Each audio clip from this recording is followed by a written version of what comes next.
Hey, everybody! It is October 31st. If you didn't already know, and if you're watching the replay, you're going to figure it out. So, hi, I'm Mallory Cooper, and you're here with Lunch with Mal. I'm just going to quickly make my handy dandy everyone post so that we can get started. Oh, copy paste is failing me. I was ready with everything today. All right, there we go. Comment is made. So I was gonna make sure the hat is just so. It's a little crooked. Let's see. It's like I want it to look cool, but I also want people to see my eyes.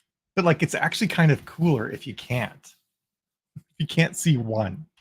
I'm like lit from the bottom because my desk is white and the sun is coming in and just like beaming up onto my face.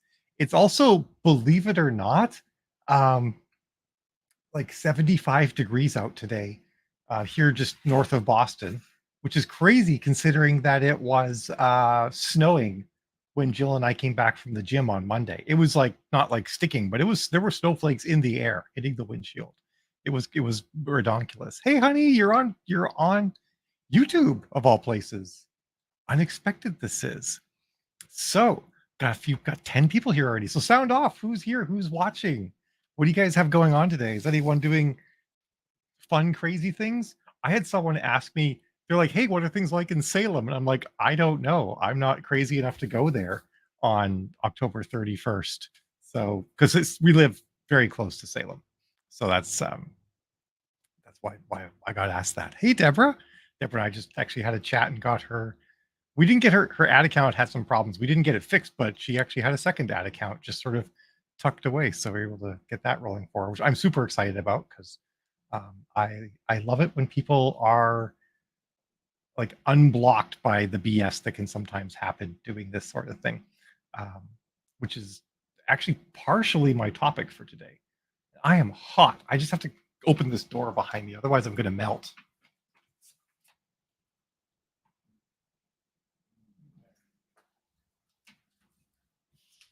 I oftentimes close the garage door because that door goes into the garage, so you don't see the garage, but it's a billion degrees in here. All right, just making sure my air conditioner wasn't like venting the hot air into the room or something like that. It's currently 92 degrees at my desk, and this outfit is warm. And if you weren't certain, if you had any doubts, I assure you it is a warm outfit. See, Emma, it's so weird because it's 2 p.m. Oh, it's 4 p.m. Yeah, we're on the brief time frame where the UK is already in daylight savings time and the US isn't. I think it's this Saturday night is when daylight savings time hits. It's pretty soon for us, so we'll be back on the 5-hour difference. Oh, ta-da! I actually went to my chiropractor like this today. I didn't actually have a scheduled appointment, but I'm like, if I'm all dressed up as like this black rubber witch and I don't go see my chiropractor, she'll be upset. So I went and we took pictures, and then we made brunch plans as we often do. So, honey, we're doing brunch probably at kitchen table on Sunday with Jamie. So, because it's the celebration of Scorpio birthdays. So, okay, yeah, I was right. This weekend. So, how's everyone doing? How's everyone? Shoot, I was gonna say how's everyone feeling right now, but I don't want to wander off into politics. I feel like that conversation might do that. But I will frame it. How's everyone doing and feeling about ads right now?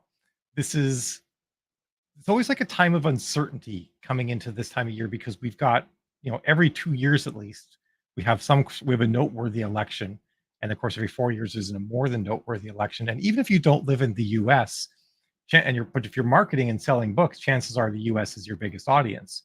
Perhaps at some point and someday that will change. It's actually not true for everyone. Some people actually do sell more in other countries, but by and large, it's going to be the US. And I feel like reading has gone down a bit this October. It's not quite going like it was in September. I feel like that's kind of affecting people. Some people are still having good Octobers. You could be like on an upswing. Could be finding a new audience. 'Cause it's not like no one's reading, it's just people are reading a little bit less, I've been finding. So a lot of people are seeing a dip, and, whenever there's uncertainty and we see a dip, it makes people start to worry and start to think that, like, what if the what if the rug's about to be pulled out from underneath me? And I feel like that's, like, a common sort of feeling in author land. And sound off if you ever, like, worry that the rug's about to be pulled out from underneath you or are worried that it is currently in process of being pulled out from underneath you. Um, all right, Monica. Yeah, that's kind of a sentiment I'm hearing from a lot of people that it's meh this October. I'm hopeful that November will be on the upswing. My crystal ball is, you'd think I'd have one. You'd think I'd have a crystal ball, but alas, I currently do not have it with me. Um, so here I am, honey. Ta-da! Yes, I'm sure. Imagine you did, Deborah, with your ad account having issues. Amy says, taking book one out of perma-free at the end of November after a year of trying that strategy. And I'm so looking forward to advertising the series at full price again. Yes.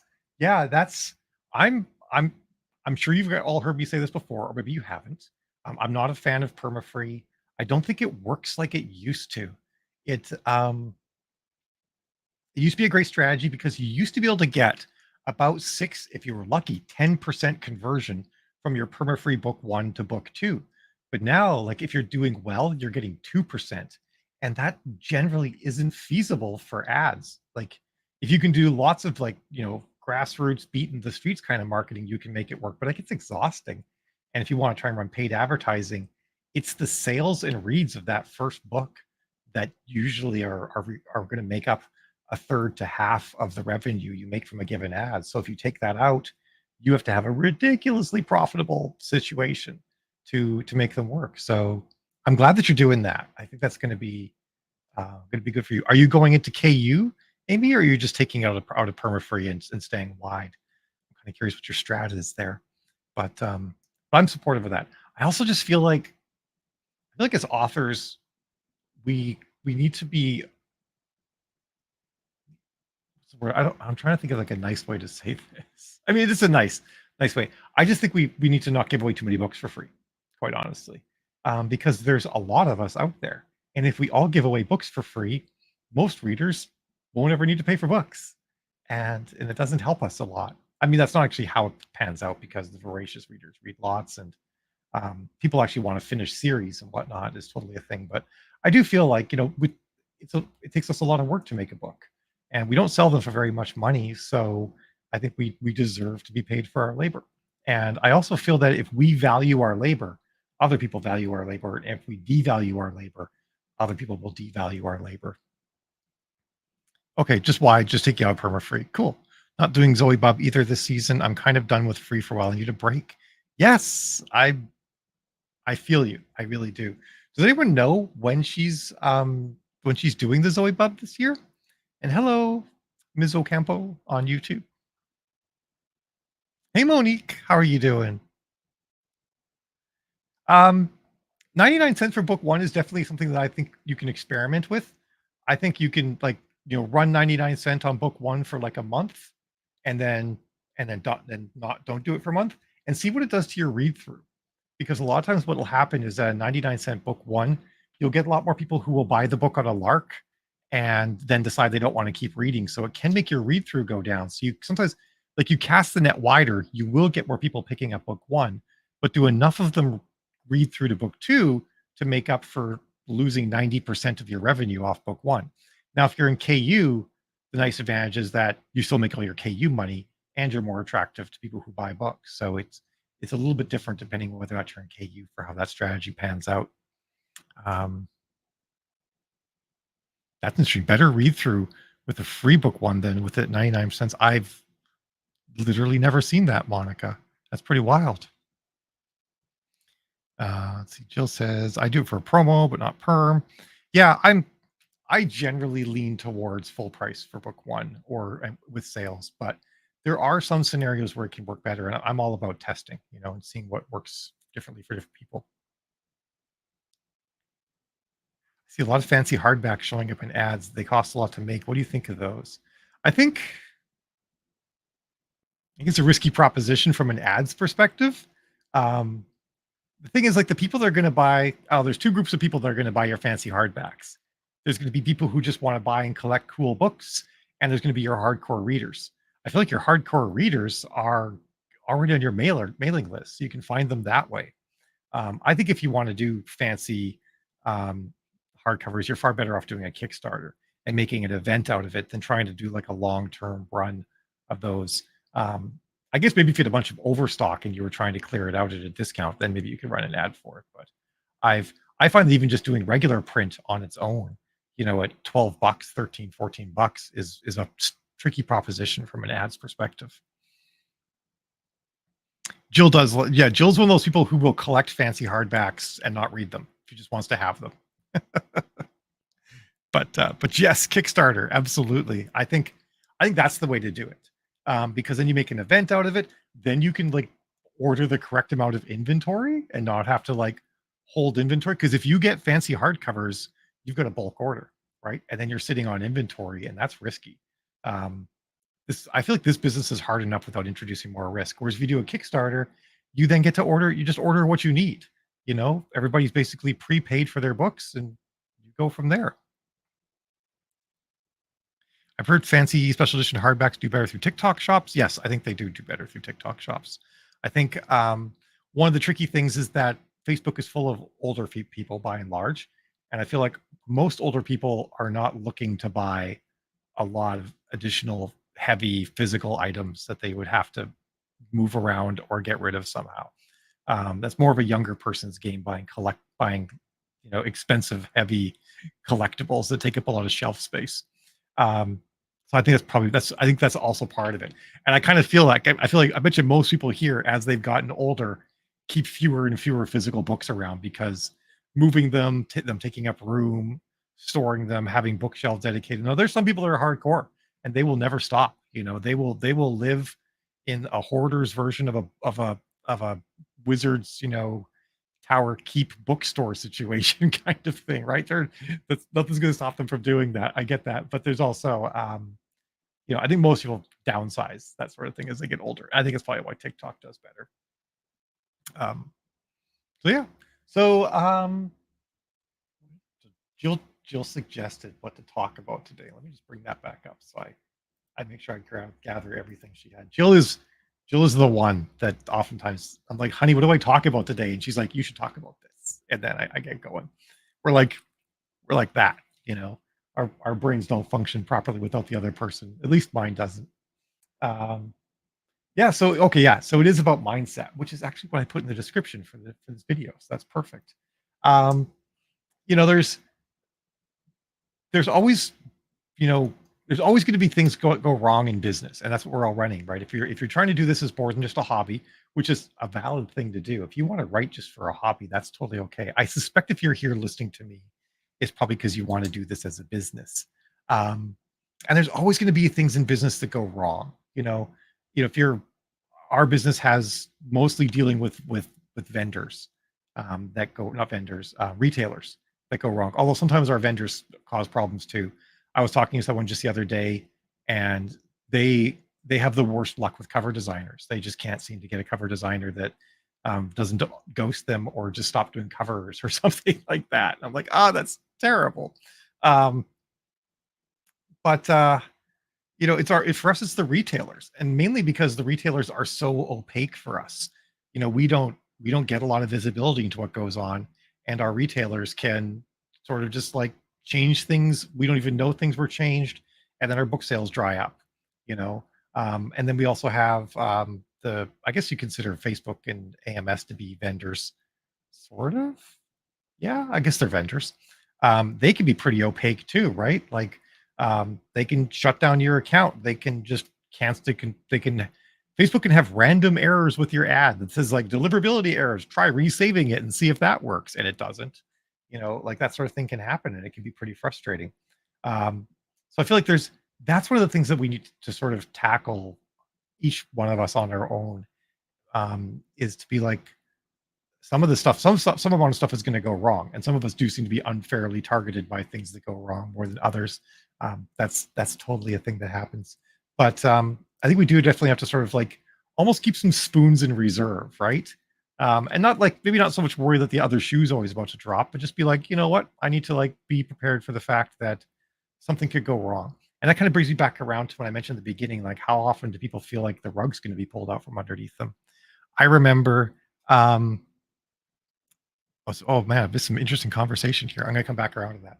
I remember when we first started doing well with books, I went from like wishing people would read my books to being terrified that it was all just gonna go away all of a sudden. And I was like, I was ridiculous. I checked sales, stats, and reads every hour and track them in a spreadsheet because I was so desperate to have some amount of control over what was going on, or at least insight. I thought if I could just gather as much data as humanly possible, I could come up, I could understand what was happening if anything went wrong, and then maybe be able to like see the signs of something going sideways ahead of time. Um, and it was unhealthy. I was tracking far too often because the retailers, back to them again, they don't actually have good enough data reporting for us to be able to discern anything from an hour by hour basis. And even within like even getting down to more than like three three days of resolution, being able to say like I did this thing and this happened as a result can be really hard to do unless it's massive like a book pub, and then you can totally tell what it was. But a lot of the times you're like, I increased an ad by $5 and I kind of can't tell, at least not down to like a small resolution. You can't see when that happened.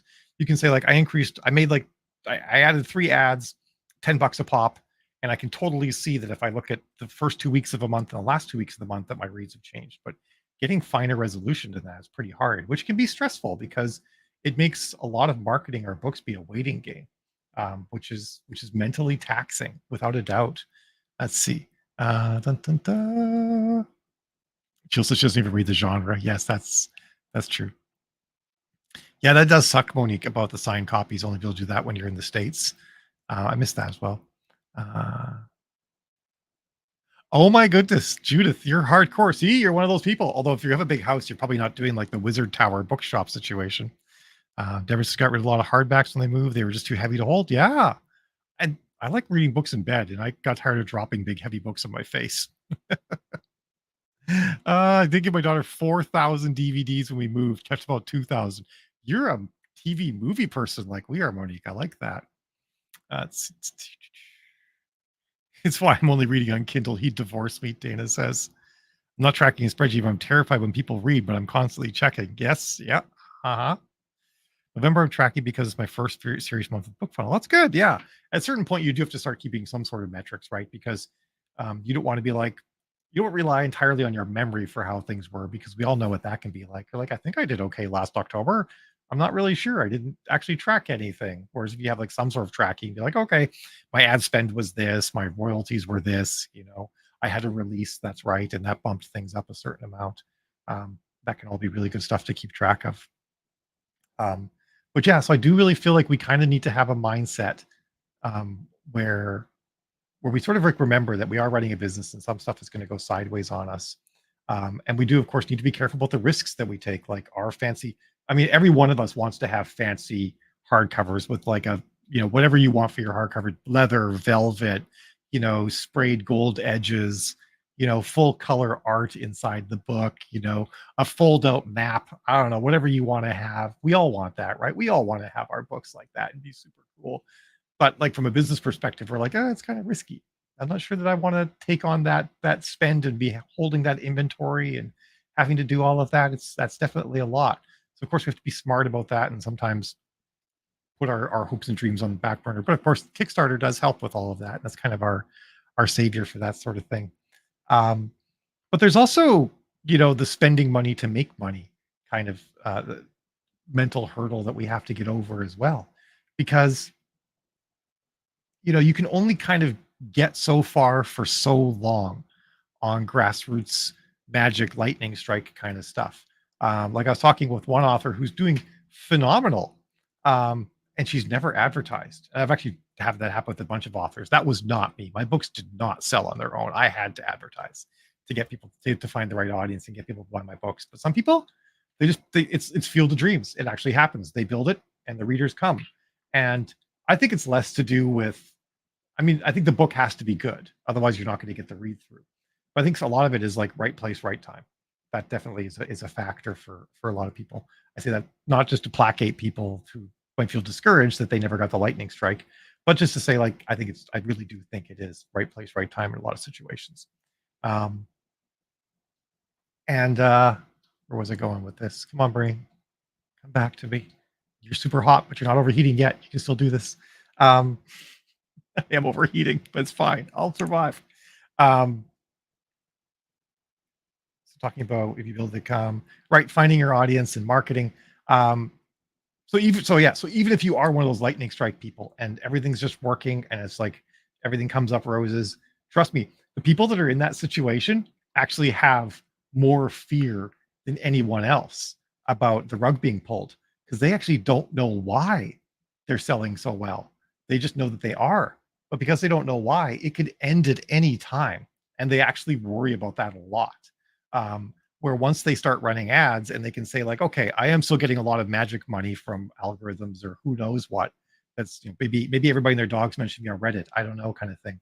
But they can be like, but I know this money's coming from Facebook and it's repeatable and I have a process and I can make that happen. Or I can see the spikes when I have something run away on TikTok, even though I have consistent sales. Although TikTok's a little bit of a capricious god, so don't really want to pull your eggs in that basket either. But you get my point, right? Like having control over your business and where your revenue comes from is really important, and actually be able to track. I did this event, this action, and I got a result is super important because that's going to give you a lot of um, mental freedom in a way, almost that you're feeling less like you're being held at the whims of said capricious gods. Now, there is still the fact that you are relying on large corporations like TikTok or Facebook or whomever, which has its own risk, which is why sort of, it's good to diversify, to be running Kickstarters, Facebook ads, have some AMS ads cooking, all those sorts of things. Still be trying for book bumps, all of that, because, you don't want to pull your eggs in one basket, quite plainly. Um, but there's a mindset thing when it comes to spending money, because once you start growing to a certain point, you're at a small level, you're kind of used to getting 70% of the royalties and you put those in your pocket and you do what you will with them. Now, maybe that's paying for edits and covers is what you will. But when you grow, it's a mindset thing to realize like, oh, just like when any business grows, the owner of the business doesn't continue to keep the lion's share of the business profits. As any business grows, you branch out, you start doing more things. You have narrators, you have translators, you bring in co-authors, you bring in a marketing person, whatever it is that you end up doing. You start running paid ads. More and more of the pieces of the pie are going to get spread out amongst these other parts of the business. And that's true for any business, right? The owner of Dunkin' Donuts does not continue to make as large a percentage of the profit. I mean, probably the owner of Dunkin' Donuts is entirely different.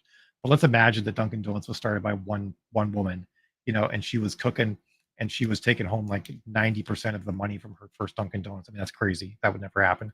Um, she would not now continue to make 90% of the money from Dunkin' Donuts, right? She's probably making less than 1% of the money from Dunkin' Donuts. This imaginary person that we've made up here.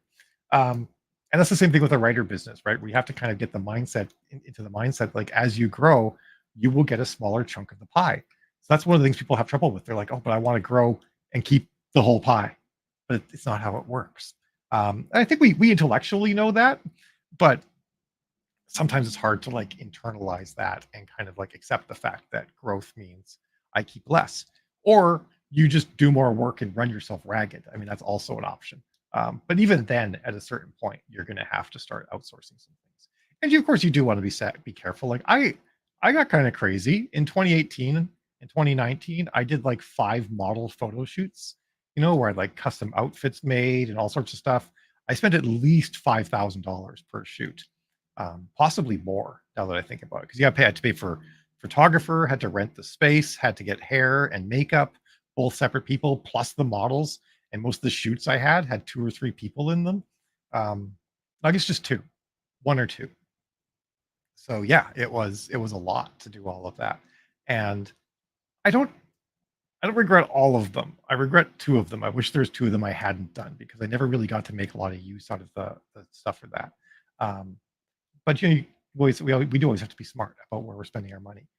That sort of thing I think has probably gone away too. I mean, it was always pretty rare, but now that we have AI and we have a lot of also digital artists out, more digital artists in the book space, I feel like that's something that happens a lot less. But it is still really cool to do it. I did like it. All right, I'm going to catch up on the comments here.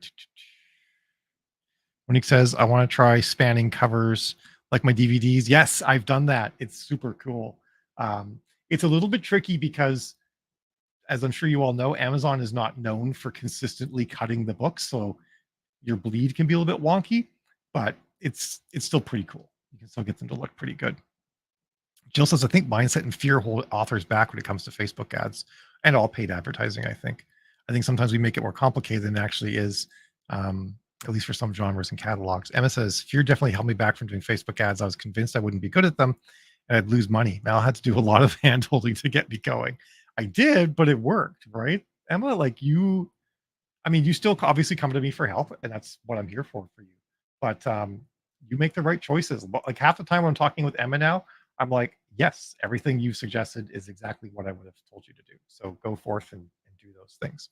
So yeah, you can get there, absolutely.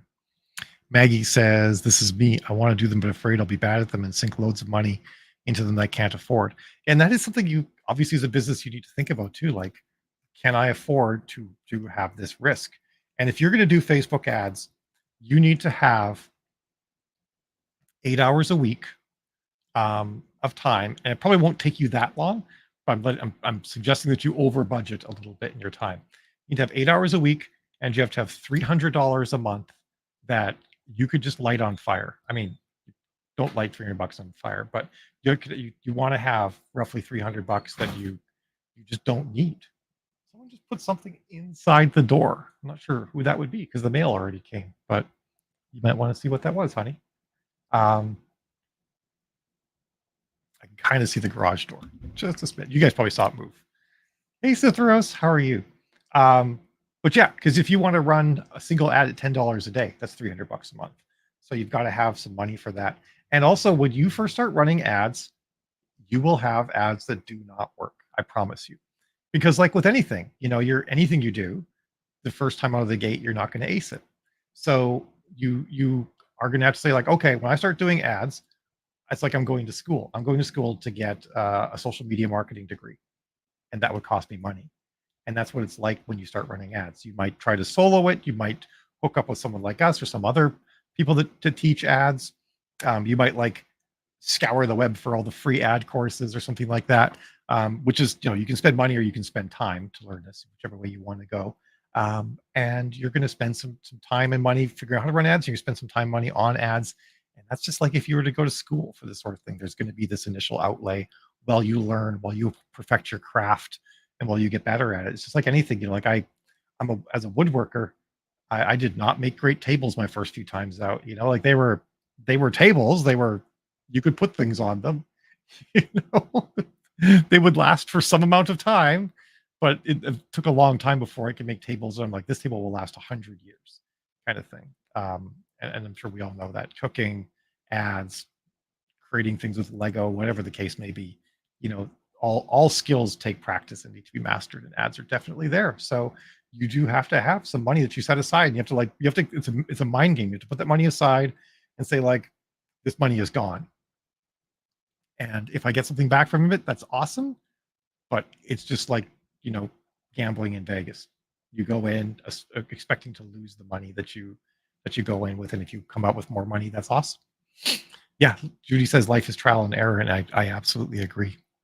Emma says, I think you do lose money to start with. Yes, and it takes time to find your audience, takes time to experiment and find what works. Yep. But when you get there, your ads are profitable. It's great. Absolutely. Yeah. And Emma's totally there where she's got ads that make her money, when she's growing her business, which is super awesome. And happy Halloween, Chris. How are you today? So, other thoughts? Do I have other thoughts along these lines? I kind of feel like I'm going to repeat myself if I say everything all over again. I feel like there's an element of mindset that I think I need to talk about. It's on the tip of my brain. Come on. It's kind of amorphous, I guess. It's that it's the so there's the initial hurdle of I'm going to have ads and I'm going to run them and do things, but then there's also scaling. Taking your ads from $10 a day to $50 a day to $100 a day. That's a whole other mindset game that you have to have. And at that point, it's less learning about your business and it's more investing in your business. And of course, scaling can be hard too, because like I always say, Amazon pays us 90 days in arrears and add you a book you sell on Jan 1, you don't get that money until March 28th, or sometimes later than that, depending on how the payout system is going right then. So of course, you don't want to be like holding ad money on your credit cards, because even a lot of times ads, when you get up higher in the spend, you might be running 100% ROI, maybe only even 50% ROI on your ads. And if a credit card bill is chewing up 20% of the money that you're making on your ads, that could destroy your profitability pretty quickly. So you do kind of have to build up slowly if you don't have cash on hand, and set money aside and say, like, this is future advertising money. I think that's actually also really important. And it can also, it's its own separate mind game, right? And the other thing I think that I've talked about this before, I don't know if I've talked about this in a lunch with Mal, um, is that we as authors, we all have this vision of like this perfect author life that we'd love to live. Um, and that author life is one where we have stability and consistency, and maybe don't have to grind as much and be working as much, and things just sort of run on autopilot. And that doesn't really exist on this planet that we have, unless you're exceptionally wealthy, right? Um, so I think a lot of the times we sort of disabuse ourselves of the idea that there's this nirvana state that we can attain, and we need to remember that it takes work. Without work, all your royalties will always diminish. Um, and every book that you release, generally speaking, will diminish. It will slowly over time make less and less money. Every ad will eventually die. But because we kind of go into things with this mindset we that to do it right, it should be a perpetual money machine, and therefore any situation where it's not a perpetual money machine is failure. Or we start to do well and we're like, well, I'm doing okay, but I want to be here, I want to be here, I want to be here, I want to be at that perpetual money machine. You can get into a mindset where you view all success as failure, and that can be really debilitating. It can really knock you down. So I think we need to remember that, like, all books will diminish, all ads will eventually die, every marketing thing that we do will eventually stop working. And I always say, like, Coca-Cola is not running the same ads they were in 1982. They've made new ads. They have to keep innovating and doing different things and trying, and everybody has to do that. So that's not failure. That's just sort of the cycle that we're in. Um, and although I should say as well, though, it does get easier. The bigger the backlist you build, the bigger the readership you have, the more it does sort of self-sustain. But even, my level with 120 some odd books, it still takes work. It doesn't just go on its own. I still have to do releases if I want to maintain my revenue. I mean, I made it for years without having to do releases, but I'm getting to the point now where I do need to do some new releases, or reinvest heavily into a new ad strategy or something like that, because it does take ongoing work. So I want you to remember that, like everybody has to go back to the drawing board periodically and figure out how to adapt and how to get their marketing working again. And when that happens, that doesn't mean you failed. We should celebrate the successes that we had. Like, I had an ad that worked great for a month that made me tons of money, and I'm going to make another one now. Think of it that way. Think of, like, I had success in the past, I can do it. Not, oh dear, my ad stopped working, what did I do wrong? You didn't do anything wrong. Nothing at all. It's just the way it is, and it's just the next step is to make the next thing. All right. So Gail says, do you suggest focusing solely on Facebook ads, or should split our marketing dollars being Facebook ads, Amazon ads, and BookBub ads? I'm not a big fan of BookBub's. Like, so BookBub has three things, right? You've got the featured deal, the new release deal, and then their actual ad platform where ads show up at the bottom of the emails. I'm not a huge fan of that. I find that their readership does not tend to pay for books very much. Some people have good luck with it, but I find that I can get better results with Facebook. Um, I do think that every author should be running AMS ads and Facebook ads for sure. you don't need to like be necessarily doing 50-50. You might find that one works better than the other. So obviously put your money where it works the best.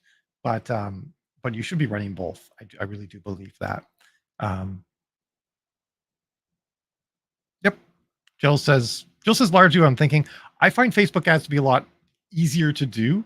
The system has fewer knobs. I feel like AMS used to be simpler, but I swear like even the knobs have knobs on them now in AMS. It's really complicated and it's hard to get them to spend your money. Where Facebook will gleefully spend your money for better or for worse, but at least if you want to scale, you can just intentionally scale with Facebook.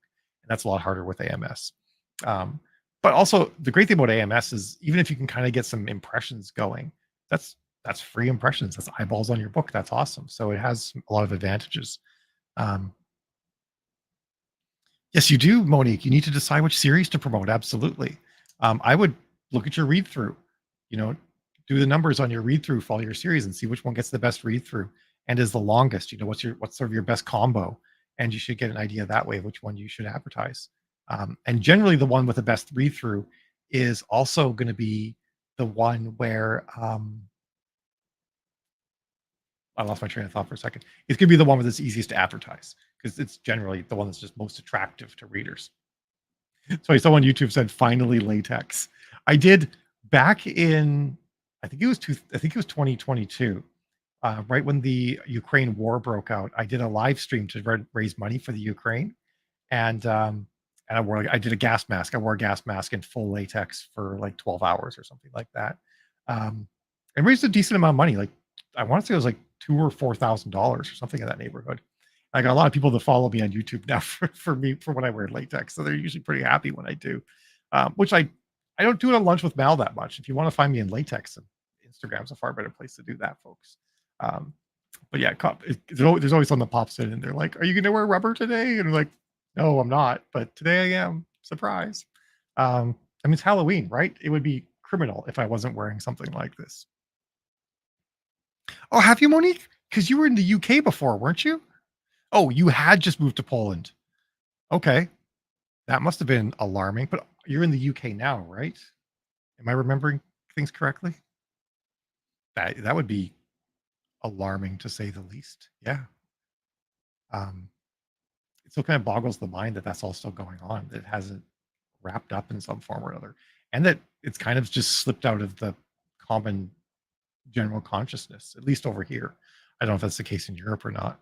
Um, but I'm gonna go from here. It's been great chatting with you guys about this.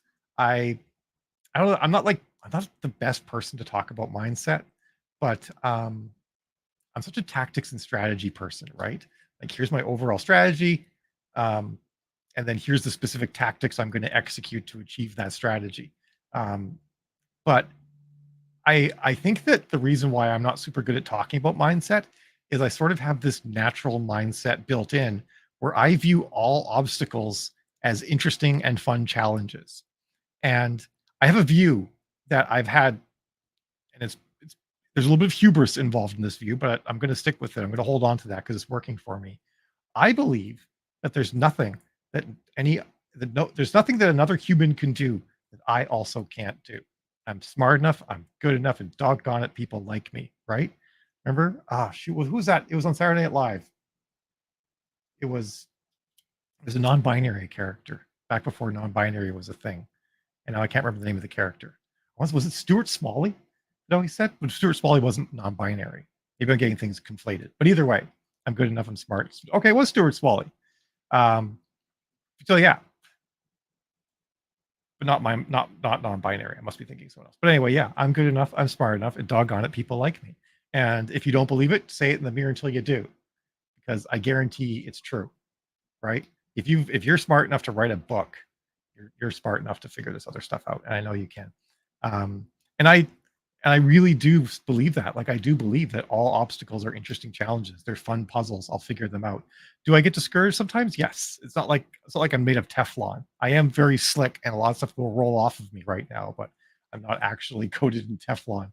Also, Saturday Night Live, right? We worship the god Teflonos. His non-stick coating surrounds us. Um, so yeah, I do have that view, And I think that insulates me from a lot of doubt. I do still have periods of doubt, but I go back to that base premise. I do believe I'm smart enough to do this, and if I have to brute force it, I will. I'll stick at it, and I always say the only thing that all successful people have in common is that they didn't give up. Um, the the only way that you fail is by giving up. As long as you're still trying, you haven't failed yet. And I have that in mind as well. So hopefully that is somewhat useful for people. Still Poland. Okay. Wow, that's crazy. Well, Ukraine's 150 kilometers from your city. Yeah, a little bit of nail biting there sometimes. Yes, Monica. I'm good enough. I'm smart enough, and people like my books. That's right. And just think, like everybody here, either this has happened to you or it will. You're going to reach a point where you can say at any time of day, right now, someone is reading one of my books, and that's a super cool thing. Or you can start off with like this week, two people read my books, and then they eventually like every day someone out there somewhere is reading one of my books. It's a super cool thing. I really do believe that everybody can get there. It's pretty awesome. Yeah, Jill, I agree. You need grit and resilience as a business owner. It is hard, and stuff's going to come at you, but don't give up. Right?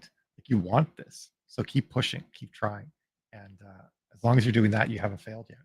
So you're not a failure. Ta-da. All right, folks, I am going to jet. I need to go stand outside where it's not hot, except that it's 77 degrees, so it's probably going to be hot out there too. So I don't know what I'm going to do because I'm melting. I am literally about to do a Wicked Witch of the West here. So I will let you guys go. I'll talk to you later. Have yourselves a fabulous Halloween. Do something crazy and weird that you wouldn't normally do. And we'll see you guys next week. Ciao. Bye. Have yourselves a good one.